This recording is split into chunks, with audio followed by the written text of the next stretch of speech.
lupa. Oke, saya ulangi lagi. Nah, kelihatan semua ya. Oke, kemarin waktu di minggu lalu, kalian sudah belajar mengenai apa itu kalimat, apa itu paragraf, apa itu gagasan pokok, apa itu gagasan mendukung. Begitu ya? Betul ya? Sudah begitu masih ingat kan? Kemarin di pertama kamu mencatat baru 6 nomor. Baru 6 nomor kemarin catatannya. Tadi saya katakan hari ini nambah 20 nomor. Tapi 20 nomor itu satu baris hanya ada beberapa catatan yang ada anaknya, ada ABC-nya. Ya. Nah, ini anak-anak, jadi yang saat ini kita pelajari adalah langsung ke paragraf. Paragraf itu ada dua jenisnya. Berdasarkan letak kalimat utamanya. Ini ada keterangannya kan? Coba, ini berdasarkan letak kalimat. Jadi berdasarkan letak kalimat utamanya ada dua paragraf itu. Kemarin kalian juga sudah mempelajari kalimat utama itu yang apa. Betul ya? Kalimat utama itu apa? Masih ingat? Masih ingat nggak ya? Coba siapa yang ingat kalimat utama? Ada yang ingat kalimat utama? Sudah lupa? Ya. Kalimat utama biasanya diakhiri dengan tanda titik dan huruf awalnya diawali dengan huruf kapital. Itu bukan pengertiannya, itu adalah cara menulis kalimat utama. Kalimat utama itu ada. Ya, kalimat utama adalah kalimat. Masih ada suara ya? Oke, udah saya matikan semuanya. Nah, kalimat utama, kalau kemarin saya lihatkan ke atas dulu kalau kalian lupa. Kalau kalian lupa, saya scrollkan dulu ke atas. Itu harus hafal, harus ingat ya. Karena kenapa? Karena di saat ini itu kalian belajarnya di kelas 4 adalah mengenai itu. Nah, ini kemarin. Kemarin kalian tuh mencatat ini. Ya, ada gagasan pokok. Gagasan pokok itu adalah ide utama. Gagasan pendukung adalah penjelasan gagasan pokok.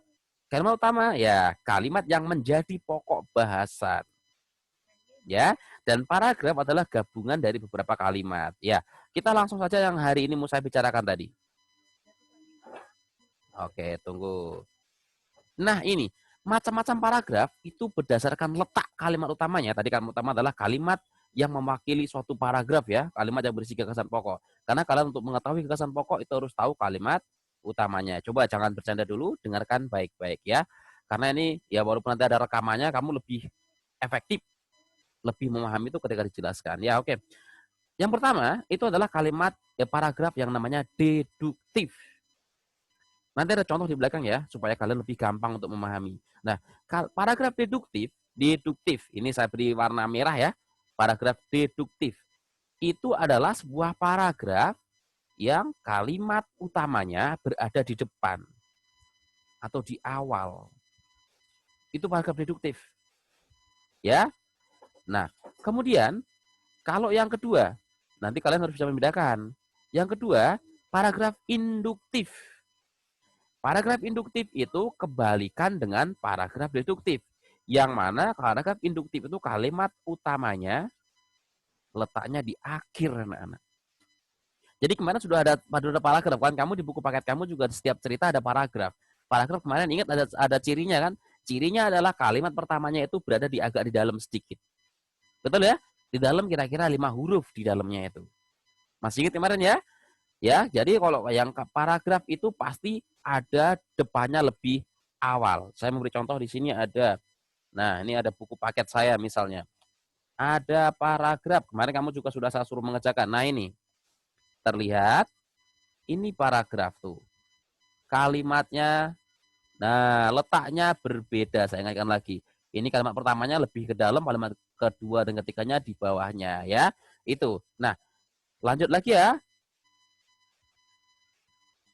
Berikutnya. Nah, ini. Nah, kalimat utama yang terletak di akhir paragraf biasanya menggunakan kata penghubung berikut. Nah, ini anak-anak, biasanya kamu di kelas 4 itu kebanyakan ya, paragrafnya itu jenisnya deduktif. Sekali lagi, kalian di kelas 4 masih SD, kebanyakan paragrafnya itu adalah paragraf deduktif. Artinya apa, Pak? Paragraf deduktif berarti kalimat utama, sebagian besar paragraf bacaan yang membaca itu berada di depan, di awal. Ingat-ingat tadi kalau saya kembali ke atas lagi, ini saya kasih warna merah. Kalau deduktif itu ingat D, ingat huruf ini, deduktif, DE, itu sama dengan depan. Nah, jangan kebalik. Biasanya anak-anak nanti sering kebalik. Deduktif malah nulisnya di akhir, di belakang. Salah ya? Jadi yang perlu kamu ingat, kenapa itu saya beri warna merah, kalau yang kalimat utamanya berada di depan, itu berarti jenis paragrafnya adalah paragraf deduktif. Kata kuncinya ini patokannya. D, depan itu sama dengan deduktif. Ingat? Itu ciri khasnya. Jangan sampai kebalik, jangan salah. Nanti kalau misalnya ada sebuah pertanyaan begini, paragraf yang memiliki kalimat utama berada di depan disebut paragraf. Nah, kalau kamu menjawabnya induktif, ya sudah pasti salah. Ya, jadi kata kuncinya depan itu sama dengan deduktif. Depan, deduktif. Ini udah saya kasih warna merah di bagian kata de. Ya, baik. Nah, biasanya tadi yang saya katakan di kelas 4 itu adalah paling banyak berada di depan. Makanya ini saya beritahu ciri-ciri yang kalimat utamanya berada di belakang. Bagaimana Pak kata-katanya? Bagaimana ciri-cirinya Pak? Apabila suatu paragraf itu disebut paragraf induktif. Nah, yang pertama Nana, biasanya paragraf itu ada kata sebagai kesimpulan. Ini ada terusannya artinya ya. Ini awal kalimatnya di paragraf akhir tuh seperti ini biasanya. Kemungkinan pertama begitu, ciri khasnya paragraf induktif.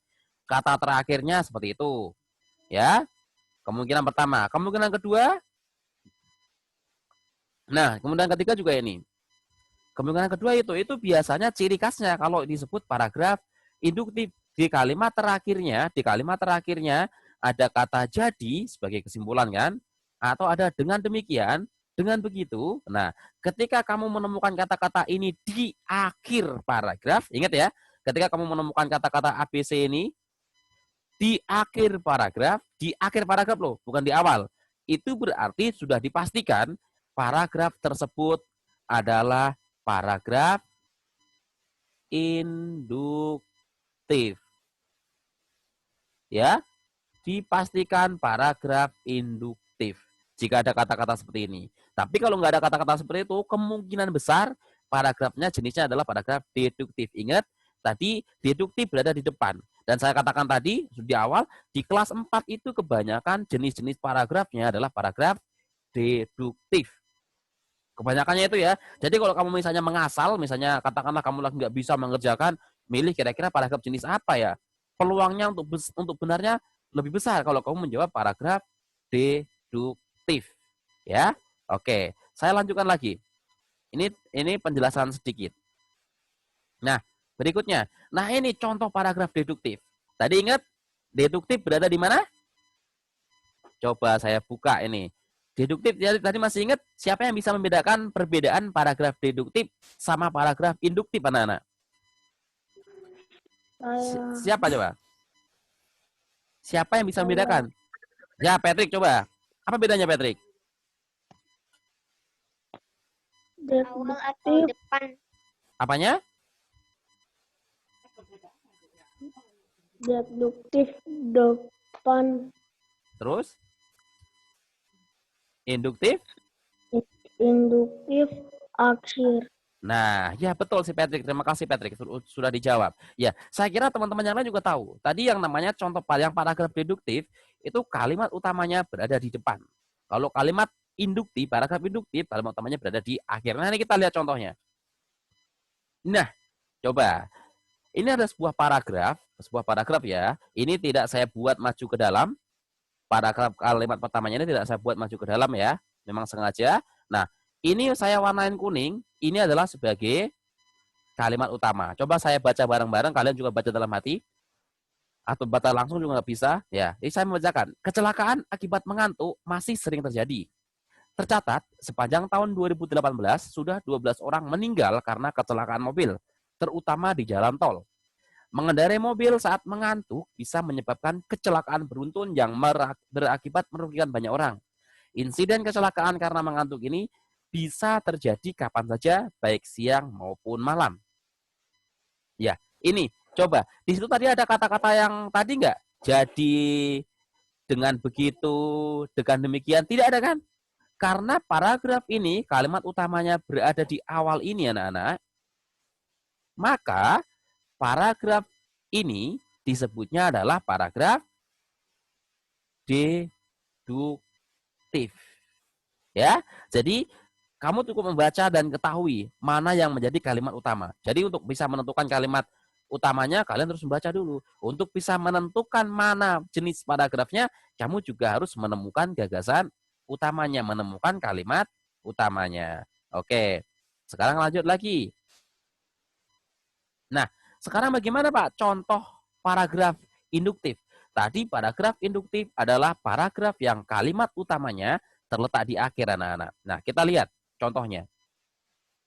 Nah, tadi seperti yang saya katakan tadi di awal, untuk paragraf ini contohnya ini tidak saya buat agak ke dalam ini tulisan saatnya. Kita baca lagi bareng-bareng. Saat ujian semester sudah selesai, nilai murid-murid dievaluasi. Ternyata ada sebagian nilai siswa yang nilainya melebihi standar kelulusan, yakni sebanyak 13 siswa, sedangkan 9 siswa mendapatkan nilai standar kelulusan dan tidak ada siswa yang mendapat nilai di bawah rata-rata. Dengan begitu, bisa dibilang bahwa kegiatan pembelajaran pada sekolah tersebut berhasil. Nah, tadi ada kata ini kan anak-anak? Betul? Ketika ada kata dengan begitu, jadi kesimpulannya, maka dapat dipastikan bahwa jenis paragraf ini adalah jenis paragraf induktif. Bisa membedakan? Tadi di atas sudah saya ceritakan, sudah saya beri gambaran mengenai paragraf deduktif seperti apa. Paragraf induktif seperti apa. Sudah saya beri contoh juga. Paragraf deduktif itu seperti apa dan paragraf induktif seperti apa. Jadi kata kuncinya anak-anak, kalian tuh harus membaca dulu. Ya, untuk bisa menentukan ini jenis paragraf deduktif, untuk menentukan ini jenis paragraf deduktif, kalian mau tidak mau harus membaca. Membacanya anak-anak, jangan asal. Membacanya itu membaca sesuai tanda baca. Kalau kamu membaca tidak sesuai tanda baca, kemungkinan besar tersesat. Artinya apa tersesat? Artinya tidak mengetahui makna dari bacaan itu anak-anak. Ya, tapi kalau kamu membaca sesuai dengan tanda baca, kemungkinan besar, peluangnya besar kamu memahami isi dari bacaan itu. Nah, tadi ciri kuncinya, ciri khasnya, ingat sekali lagi ciri khasnya. Ciri khas kalimat induktif itu, paragraf induktif adalah ada kata ini. Dengan begitu. Nih, tuh, ada kata dengan begitu. Karena ada kata dengan begitu, maka dipastikan dia adalah paragrafnya berada di akhir kalimat utamanya sehingga disebut paragraf induktif ya.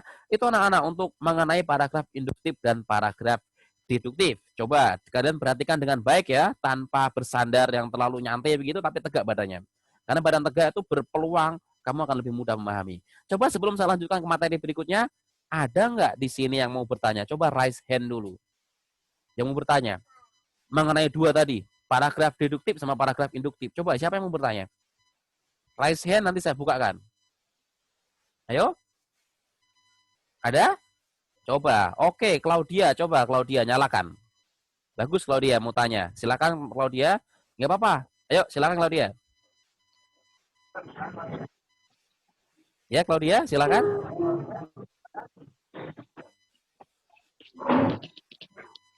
Claudia. Claudia bisa ya, oke. Silakan Claudia kalau mau bertanya. Ayo Claudia. Aku dipanggil sama papa kan. Tadi Claudia kan raise hand. Claudia raise hand berarti Claudia mau tanya apa tidak? Oke, sepertinya Claudia tidak jadi bertanya. Ayo siapa yang mau tanya? Atau sudah paham semuanya? Kalau sudah paham, saya lanjutkan lagi. Oh, Raffi. Ayo Raffi, silakan Raffi. Pak, Ya, silakan saya Raffi. pengen nanya, Brat. Jadi, kan ini ujian semester sudah selesai, nilai semua murid dievaluasi. Itu deduktif, Kak? Itu deduktif kan, Pak? Karena udah ada titik. Karena ada titik, anggap aja titik di batas. Batas terus? antara ternyata ada sebagian nilai siswa melebihi standar kelulusan, Ya, terus? yakni sebanyak 13 siswa, sedangkan 9 siswa mendapatkan nilai standar kelulusan. Tidak ada siswa yang mendapat nilai di bawah rata-rata dengan. Terus Ya. kan titik, Pak. Ya. Saya bilang batas ya, karena ada batas. Dengannya ini berarti induktif tuh perbatasan, batasnya misalkan rata ya. Kalau misalkan ada titik itu yang kan dengan begitu bisa dibilang bahwa kegiatan pembelajaran pada sekolah tersebut berhasil. Terus jadinya kalau ada titik gini berarti udah induktif, Pak. Kalau udah titik ya, dan oke. nggak ada titik lagi udah induktif. Oke, bagus pertanyaan Raffi. Jadi Raffi masih menentukan mana paragraf deduktif. Tapi titik ini, saya garisin lagi, titik ini, si Raffi dan untuk teman-teman yang lain, titik ini bukan sebagai penentu. Bukan sebagai penentu paragraf induktif. Bukan sebagai penentu paragraf deduktif. Bukan di titik. Ya, berfungsi sebagai pemberhenti. Yang namanya pemberhenti kalimat. Kalimat ke-1. Kalimat ke-1 itu berarti dari kata saat ujian, itu pada ke-1 sampai evaluasi. Kalimat kedua, dari kata ternyata, sampai titiknya mana titiknya? Siswa, berarti kalimat kedua. Kalimat dari kata sedangkan. Kalimat keempat, sampai dari kata dengan. Dengan sampai akhir ini berarti kalimat keempat. Nah, untuk menentukan gagasan pokoknya, untuk menentukan jenis paragrafnya, kalian harus melihat kalimat ke-1, 2, 3 ini. Nah, bacaan ini yang menjadi kalimat utama itu adalah kalimat yang keempat. Kalimat keempat berarti letak-letaknya berada di akhir. Betul ya?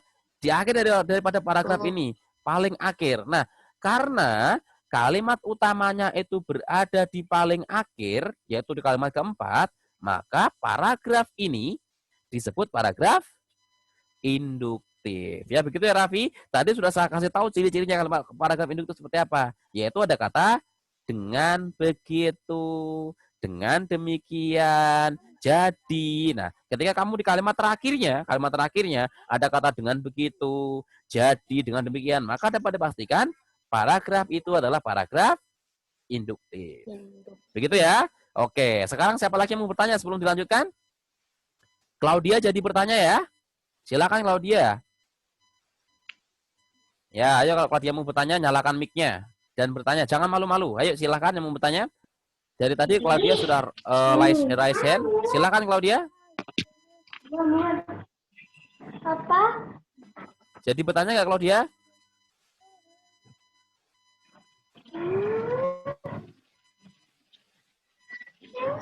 Ya, sepertinya Claudia tidak jadi bertanya. Hanya raise hand saja. Ayo, sekali lagi sebelum saya lanjutkan, siapa lagi mau bertanya? Tidak ada ya? Tidak ada. Saya langsung lanjut ke materi. Satu lagi ada materi berikutnya. Nah, ini penting juga. Ini juga banyak kamu temui di buku paket kalian. Ya, oke. Berikutnya ya. Nah, ini. Ya, peta pikiran. Kan di buku paket kamu, setiap ada bacaan, itu kamu disuruh membuat peta pikiran. Betul ya? Suruh membuat peta pikiran. Apa itu peta pikiran, Pak? Apakah pikiran kita itu ada petanya? Seperti apa ya peta pikiran? Nah, kita lihat dulu sebentar. Peta pikiran adalah suatu cara yang digunakan untuk menemukan informasi-informasi dalam suatu bacaan. Kan kemarin kalian sudah membaca itu di buku paket kamu. Ada tentang kain batik, ada permainan tradisional, begitu ya. Nah, di belakang permainan-permainan itu, di belakang bacaan-bacaan itu, ada yang namanya peta pikiran. Ya. Nah, berikutnya, cara membuat peta pikiran itu seperti apa, Pak? Nah, nanti kamu tugasnya ini ada satu tugas nanti membuat peta pikiran, tapi bukan hari ini. Karena hari ini kamu hanya fokus ikut Zoom dan mencatat, itu saja. Mulai mungkin kita ketemu lagi bahasa Indonesia terlalu jauh sih, di hari Jumat. Jumat kemarin libur lagi. Ya, oke. Cara membuat peta pikiran itu anak-anak ada 3 cara yang paling gampang. Nah, yang pertama mulailah dengan kertas kosong. Nah, namanya peta pikiran itu seperti gambar diagram. Pernah membuat diagram? Nanti ada contoh di situ peta pikiran. Ya, peta pikiran itu kayak membuat diagram anak-anak. Jadi pertama mulailah dari tengah kertas kosong. Jadi kamu membuat peta pikiran itu berada di tengah-tengah dulu buatnya. Kalau diagram membuatnya dari atas begitu ya, ke bawah, ke bawah, ke bawah. Nah, peta pikiran kamu buatnya dari tengah dulu. Pasti bisa, nanti ada contohnya. Ya. Nah, kemudian hubungkan cabang-cabang utama ke gambar pusat. Gambar pusat itu yang di tengah tadi anak-anak. Ya, dan kemudian yang ketiga, gunakan satu kata kunci untuk setiap garis. Seperti apa contohnya? Sebentar lagi. Ya, jadi cara membuatnya ada 3 tadi. Yang pertama itu gambar dulu. Yang namanya peta pikiran itu berupa gambar anak-anak. Berupa gambar dan tulisan. Ya, si Claudia jangan bermain dulu ya. Perhatikan dulu Claudia. Tidak usah dibuka tutup untuk speakernya. Kalau kamu buka tutup, kamu nggak bisa mendengarkan nanti penjelasannya. Ya, dengarkan baik-baik dulu semuanya. Tidak hanya untuk Claudia. Ya. Nah, yang pertama itu kamu harus menggambar. Dan yang namanya peta pikiran itu berupa gambar dan tulisan. Pertama kamu membuat gambar dulu di tengah-tengah kertas kosong. Kemudian dari tengah-tengah kertas kosong tadi kamu beri garis. Garis yang menghubungkan antara gambar kamu dengan kata kuncinya yang C itu. Ya. Nah, apa manfaatnya membuat peta pikiran? Nah, anak-anak dulu kalau saya masih sekolah, dulu sampai sekarang pun sama. Sampai sekarang pun sama. Ketika saya bekerja itu saya lebih gampang membuat peta pikiran. Peta pikiran. Nah, dulu waktu saya sekolah, anak, ketika saya misalnya belajar bahasa Indonesia kayak gini, saya tuh membuat peta pikiran mengenai apa yang dipelajari, apa saja pengertian-pengertiannya, materinya apa saja. Begitu ya. Itu saya buat peta pikiran. Nah, manfaatnya apa, anak-anak? Manfaatnya belajarnya lebih cepat. Kita belajarnya lebih enak, anak-anak. Ya, karena yang kita pelajari langsung kita nalar pakai logika kita. Ini melatih supaya kita tuh punya logika, punya nalar. Kalau kamu disuruh menghafal, otak kita nggak akan mampu anak-anak untuk menghafal yang banyak. Betul tidak? Kamu mampu menghafal berapa banyak? Menghafal hari ini bisa, nanti sore sudah lupa, wajar. Wajar, itu karena hafalan. Kalau hafalan, dalam waktu sebentar akan hilang. Tapi kalau kamu bernalar, kamu berlogika, itu seumur hidup nempel di dalam pikiran kamu. Nah, sekarang pilihan nih kamu anak-anak. Kamu pengennya menghafal atau menalar? Kalau menghafal, kamu kalah jauh sama Google. Google itu jauh hafalannya jauh lebih pinter sekali. Kamu tanya apa aja ke Google, ada. Tinggal bilang, oke Google, gagasan pokok, keluar langsung banyak sekali. Kalah sama Google. Yang membedakan kamu sama Google apa anak-anak? Yang membedakan adalah kamu itu harus punya nalar. Kalau Google punya nalar nggak? Nggak punya. Google punya logika nggak? Nggak punya. Ya, jadi makanya yang kamu persiapkan itu adalah nalar kamu, logika kamu, analisis kamu. Kalau cuma hafalan, kalah sama Google, kalah sama robot Sophie. Ada robot tercerdas di dunia itu namanya robot Sophie. Ya, kalau kamu melihat nanti di Google coba kamu lihat robot Sophia. Sophia itu robot paling cerdas di dunia. Bahkan dia robot yang hampir sama dengan manusia. Bisa ngapain aja. Tapi kalau itu masalah ingatannya, dia sangat jauh lebih kuat. Kayak Google. Google paling kuat. Padahal Google itu robot kan? Robot Google anak-anak. Cuma bedanya robot tuh nggak punya hati. Nggak punya nalar, nggak punya logika. Nah makanya kamu harus mempersiapkan, membuat peta pikiran itu untuk mengasah kamu. Untuk mengasah logika kamu, untuk mengasah nalar kamu. Nah, kita lihat contoh-contohnya ini. Nah, ini contoh peta pikiran. Ini kamu temui di buku paket kamu kan? Ketemu ya? Nah, tadi membuat peta pikiran itu pertama membuat gambar di tengah dulu. Nih, gambar tengah. Modelnya beragam. Ya, terus kamu buat seperti ini juga boleh, gagasan pokok paragraf 1 di sini. Ini gagasan pendukung paragraf berapa. Begitu kan? Misalnya. Ini kamu ingin membuat suatu paragraf 1 misalnya. Paragraf 1 dibuat seperti ini boleh. Kamu modelnya mau garis-garis juga boleh seperti ini. Atau modelnya cuma sederhana seperti itu ya boleh. Contoh tadi paragraf 1 yang kita baca di atas tadi yang tanyakan Raffi. Sejak penilaian semester. Itu kan kita tulis gagasan pokoknya, tulis ini. Gagasan pokoknya ini peta pikirannya. Gagasan pokok. Berarti di dalam buletan ini khusus untuk gagasan pokok. Ini gagasan pendukung, gagasan pendukung, gagasan pendukung. Ada berapa gagasan pendukung tadi? Tadi ada sampai 4 kalimat, berarti ada cuma 3. Isi aja bagian 1 sampai 3. Mungkin di sini untuk gagasan pendukung yang pertama, sini gagasan pendukung yang kedua, sini gagasan pendukung ketiga. Yang ini kosong biarkan aja nggak usah diisi. nggak ada masalah. Nah, untungnya apa tadi yang sudah disampaikan? Dengan membuat peta konsep tadi, membuat peta pikiran tuh ya, peta pikiran tuh disebutnya peta konsep, disebutnya dalam bahasa Inggris juga mind mapping, ya, mind mapping. Itu sangat penting ya, anak. Dulu saya belajarnya cukup begini, saya melihat ini aja. Mau ulangan, dulu saya sekolah, saya ngelihatnya gini aja, anak-anak. Saya jarang dulu mau ulangan tuh membaca, menghafalkan sampai merem begini menghafalkan, tidak. Begitu malah lupa. Saya lebih gampang melihat peta konsep yang saya buat sendiri ini. Nah ini kalau dulu cara belajar saya seperti itu. Nah saya berharap kalian pun sama anak-anak. Ya, nah ini ada yang lebih ribet lagi peta konsepnya. Contoh yang kedua, peta pikirannya. Nah ini tuh sebenarnya apa?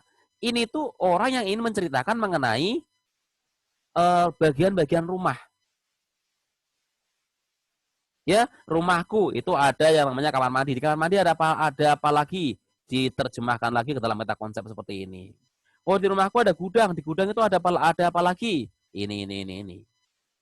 Ya, jadi dengan membuat seperti ini lebih gampang untuk melihatnya, membacanya pun lebih gampang. Dan kalian pasti lebih ingat. Contoh di halaman. Di halaman rumah saya itu ada rumput, ada kolam ikan, ada tanaman. Kayaknya masih kurang dah. Masih kurang. Ini mau saya tambahin burung. Ya bisa. Kamu tinggal nambahin lagi. Ya kan? Oh di kamar tidur saya itu sudah ada tempat tidur, lampu, bantal. Mau saya kasih lagi lah foto artis BTS misalnya. Nah, boleh kan? Itu namanya peta konsep. Nggak ada salahnya. Peta konsep itu, peta pikiran itu membuat supaya kamu lebih gampang belajar. Dan satu lagi. Nah, ini yang jauh lebih ribet. Kalau yang mau lebih ribet, yaitu misalnya saya ingin menjaga tubuh saya supaya sehat. Pertama, saya harus diet. Yang kedua, saya harus membantu. Saya harus tidur. Bagaimana tidurnya? Ini dibahas lagi ke sini. Banyak sekali kan tuh. Ini lebih kompleks, lebih ribet. Tapi saya nggak menyuruh itu anak-anak. Yang saya suruh kalian itu adalah yaitu yang ini saja. Contoh seperti ini aja nih. Paling sederhana ini. Ya, baik. Saya rasa itu anak-anak yang perlu saya sampaikan untuk hari ini. Coba yang mau bertanya sebelum diakhiri siapa? Silakan raise hand dulu. Ayo, jangan malu, jangan ragu. Yang mau bertanya, raise hand dulu. Boleh tanya tentang gagasan pokok tadi, yang merupakan paragraf induktif-deduktif, atau yang tadi, peta pikiran. Silakan, raise hand coba. Jangan malu, jangan ragu. Silakan. Nggak ada yang mau bertanya? Nggak ada yang mau raise hand? Nggak ada? Coba saya nyalakan audionya. Siapa yang mau bertanya silahkan ngomong. Ardito, ya silakan Ardito. Pak, itu tadi saya sudah tekan, jadi Kenapa Ardito? Nggak jadi tanya? Oh, nggak jadi tanya. Dua partisipan raise hand. Siapa ini ya? Ardito. Claudia mau tanya nggak lo Claudia? Ayo jangan bercanda. Kalau mau tanya, ya silakan Claudia. Saya nyalakan lagi. Dari tadi kamu sudah raise hand mulu. Silakan Claudia. Apa yang mau tanyakan? Bapak, Hmm? tadi saya belum gambar. Gambar yang tugas SBK? Iya. Oh, tidak apa-apa. Jadi kamu nanti setelah pelajaran ini bisa kamu langsung melanjutkan gambar dan kirim lagi. Kan saya bilang tadi di grup ditunggu sampai malam. Ya. Jadi kalian belajarnya begitu ya. Misalnya kayak tadi belajar IPA belum selesai, waktunya sudah ganti pelajaran bahasa Indonesia, ya tinggalkan dulu IPA-nya. Ya. Ganti bahasa Indonesia. Bahasa Indonesia selesaikan dulu, kalau masih ada waktu mengerjakan IPA lagi. Kalau nggak ada nanti, ketika jam 12 sudah lewat boleh mengerjakan. Kecuali ulangan. Kalau ulangan harus on time. Ya, itu hanya untuk Claudia tapi untuk semuanya. Ya, kalau lagi ulangan harus on time. Kalau misalnya lagi latihan bisa kamu kayak tadi. Jadi kamu harus profesional ya. Misalnya hari ini adalah ada pelajaran bahasa Indonesia kayak tadi, IPA di sesi 1. Sesi 1 ya, IPA. Kemudian waktunya sudah habis, kalian belum selesai. Nah, maka IPA-nya kamu tinggalkan dulu. Enggak apa-apa tinggalkan. Nanti ganti. Mengikuti pelajaran berikutnya, selesaikan belakangan nanti. Ya, begitu. Ya, baik anak-anak, saya rasa itu yang perlu saya sampaikan. Sekarang kalian bisa lihat ke grupnya, tapi sebelum dilihat ke grup, saya mau foto dulu ya. Ayo dinyalakan dulu semuanya. Halaman 1, Ardito nggak kelihatan, Claudia juga nggak kelihatan, Edward, siapa lagi ya itu? Ya, ayo tolong dinyalakan dulu. Gusti nggak kelihatan? Ya, saya foto dulu ya. Hitungan ketiga saya ambil foto. 1, Firly nggak kelihatan, Firly. Oke, 1, 2, 3. Ya, tunggu dulu sebentar.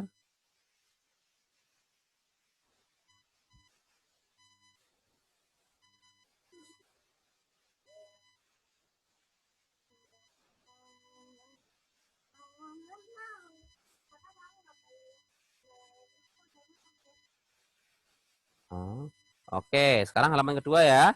Halaman kedua yang belum menyala, Feristiana, Arka, Arka udah kelihatan, Jason, Nixi belum kelihatan juga. Div, nggak kelihatan Dev. Oke, oke. Hitungan ketiga ya, 1, 2, 3. Ya, silakan anak-anak langsung ke grup ya. Saya ucapkan terima kasih dan selamat siang.